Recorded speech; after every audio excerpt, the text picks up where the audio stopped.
million-dollar question. I know you have got this a million times. How did that feel to beat Ohio State?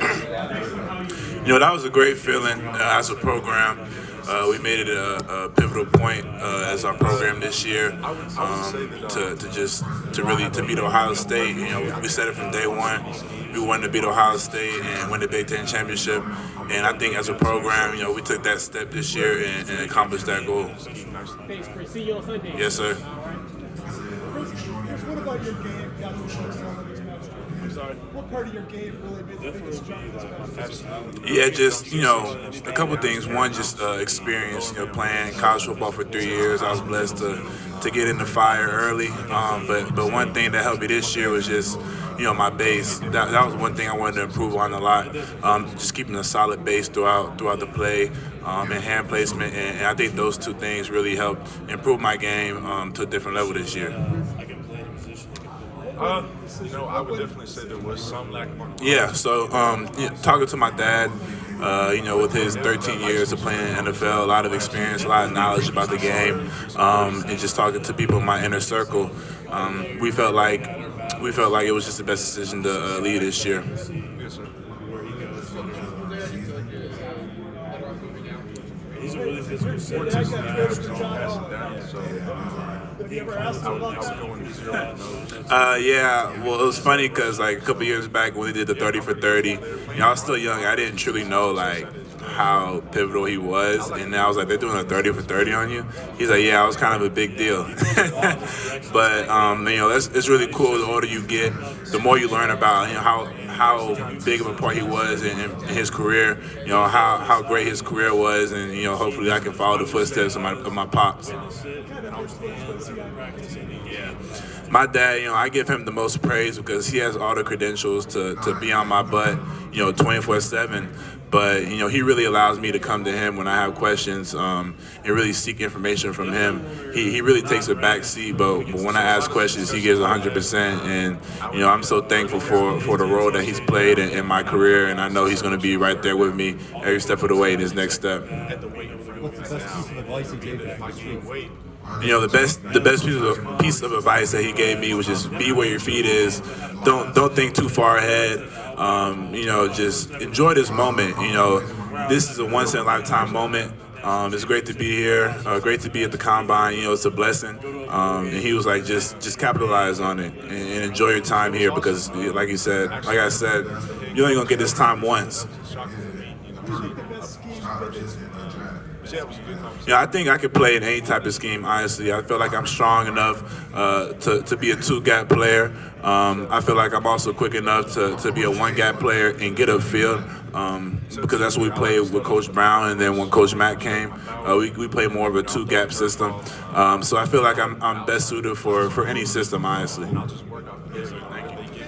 Your decision surprised a lot of people. How close were you to staying at Michigan? I'm sorry? How close were you to staying at Michigan? Yeah, obviously, being a junior and having that option to come back, it's not an easy decision because it's always that what if.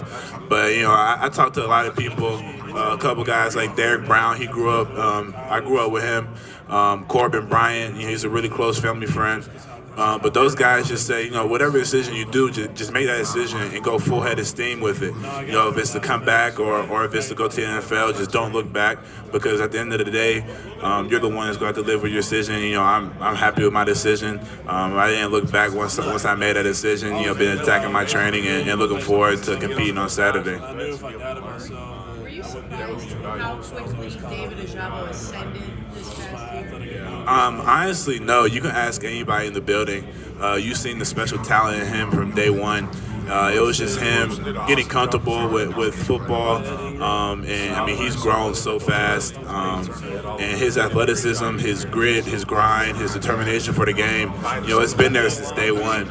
So to see him flourish like he did this past year, it was kind of like everybody was like, we told you so. Like we knew it was gonna happen. He's a monster. I was so happy to see him be successful this year. I'm definitely very grateful. At the end of the day, I try not to focus on that so much because. Oh yeah, yes sir. Hometown team. Grew up watching the Falcons. When they were on in Atlanta and nobody else was on. I love watching the Falcons. I had a Michael Vick jersey when I was young. So yeah, yes sir. I grew up watching the Falcons a lot. Yes sir. Have you interviewed with them, and what would it be like if they did select you? Yeah, yes sir. It would be a blessing to be back with the Falcons. I would love to go back home, play for the home team, and put on for my city and my state. I enjoyed it a lot. Have you interviewed with them yet? Not yet, no sir. Chris, have you spoken with the San Francisco 49ers? No, not yet.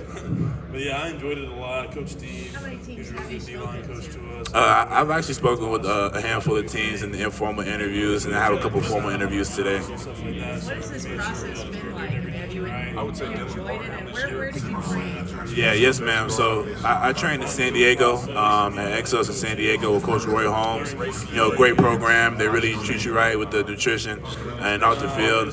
I've been enjoying this process. Like I said, it's a lot. You never know. On TV, you see everybody run the 40s, but you don't know what entails of the combine. But I can honestly say I've been enjoying every step of the process because, like I said, it's a blessing. Like everybody gets this opportunity to be able to be at the combine, and I'm just really happy I'm able to put my best foot forward.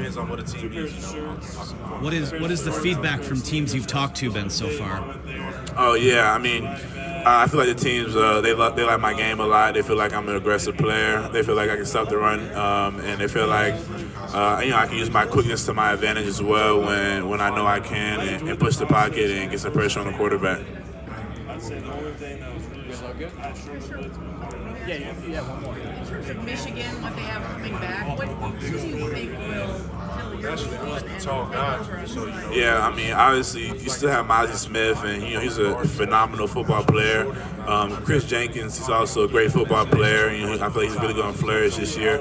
And Rayshawn Benny, that's the big one. That kid, he has a lot of special talent. You got Dom Gadis, you got George Rooks. You got a handful of kids in that sophomore class that they need to take that step this year, and I have a lot of confidence that they will. And it's gonna, I don't think the defense is gonna take a step back. I think they're gonna move forward and have a really good year this year. Why Rayshawn? Rayshawn has some intangible skills that you can't teach.